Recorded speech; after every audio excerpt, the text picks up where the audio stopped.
ಕೇರಳದ ಮಡಹೈಕಾವ್ನಲ್ಲಿರುವ ಪ್ರಸಿದ್ಧ ಭದ್ರಕಾಳಿ ದೇವಸ್ಥಾನವಿದ್ದು ನಿತ್ಯ ಅನ್ನಪ್ರಸಾದ ಕಾರ್ಯಕ್ರಮ ನಡೆಯುತ್ತದೆ. ನ್ಯೂಸ್ 15 ಕನ್ನಡ ಚಾನೆಲ್ ಪ್ರತಿನಿಧಿಗಳು ಅದರ ಸಂಪೂರ್ಣ ಚಿತ್ರಣವನ್ನು ನಿಮ್ಮ ಮುಂದಿಡುತ್ತಿದ್ದಾರೆ.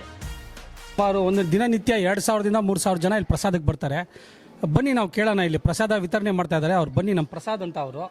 ಇವತ್ತೇನು ಇಷ್ಟು ಸಾವಿರ ಜನ ಬರ್ತಾರೆ. 1000 ಜನ ಬರ್ತಾರೆ. ಇವತ್ತು 1000 ಜನ ಬರ್ತಾರೆ. ಪ್ರತಿಯೊಬ್ಬರು ಪ್ರಸಾದ ಅಂತೂ ಕಮ್ಮಿ ಆಗಲ್ಲ. ಇಲ್ಲ, ಕಮ್ಮಿ ಫ್ರೀ ಪ್ರಸಾದ, ഫുൾ പ്രസാദ. അപ്പോൾ കമ്മി ആയ കുറച്ച് വെയിറ്റ് ആക്കണം. ഒരു 10 മിനിറ്റ് വെയിറ്റ് ആക്കിയാൽ ರೆಡಿ ಆಗಿ ಕೊಡಬೇಕು. ಸ್ವಲ್ಪ ವೇಟ್ ಮಾಡಿಬಿಟ್ಟು ಮಾಡಿ ಕೊಡೋದು. ಎಷ್ಟು ಜನ ಸ್ಟಾಫ್ ಇದ್ದಾರೆ ಸರ್ ಪ್ರಸಾದಕ್ಕೆ? ಎಲ್ಲ ವಾಲಂಟ್ರಿ ಆಗಿ ಬರ್ತಾರಾ? ಸಂಬಳ ಕೊಡ್ತೀರಾ? ಕಾಂಟ್ಯಾಕ್ಟ್ ಇವರೆಲ್ಲ ಕಾಂಟ್ಯಾಕ್ಟ್ ಸ್ಟಾಫ್, ಇವು ಸ್ಟಾಫ್, ಸ್ಯಾಲರಿ ಉಂಟು. ವಾಲಂಟ್ರಿ ಆಗಿ ಯಾರು ಮಾಡೋದು? ಇಲ್ಲ. ಎಲ್ಲ ಹೇಳಿ ಸರ್.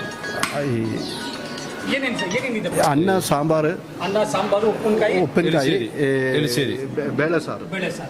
ನೋಡಿ, ಇಲ್ಲಿ ನೋಡ್ತಾ ಇರ್ಬೋದು. ಇಷ್ಟು ಪ್ರಸಾದ. ದಿನನಿತ್ಯ ಸಾವಿರಾರು ಜನ ಬರ್ತಾರೆ ಇಲ್ಲಿ. ದಿನನಿತ್ಯ ಸಾವಿರಾರು ಜನ. ನೋಡಿ ಅನ್ನ ನೋಡಿ ಇಲ್ಲಿ ತುಂಬಾ ನೋಡಿ ಬಿಸಿ ಇದೆ ಅನ್ನ. ಬಿಸಿ ಅನ್ನ ಇದೆ. ಪ್ರಸಾದಮ್ಮ ಯಾರಿಗೂ ಅಷ್ಟೇ ಯಾರಿಗೂ ಕಮ್ಮಿ ಆಗಲ್ಲ. ಸಾಂಬಾರಾಗಲಿ ಯಾರಿಗೂ ಕಡಿಮೆ ಆಗಲ್ಲ. ಪ್ರಸಾದಂ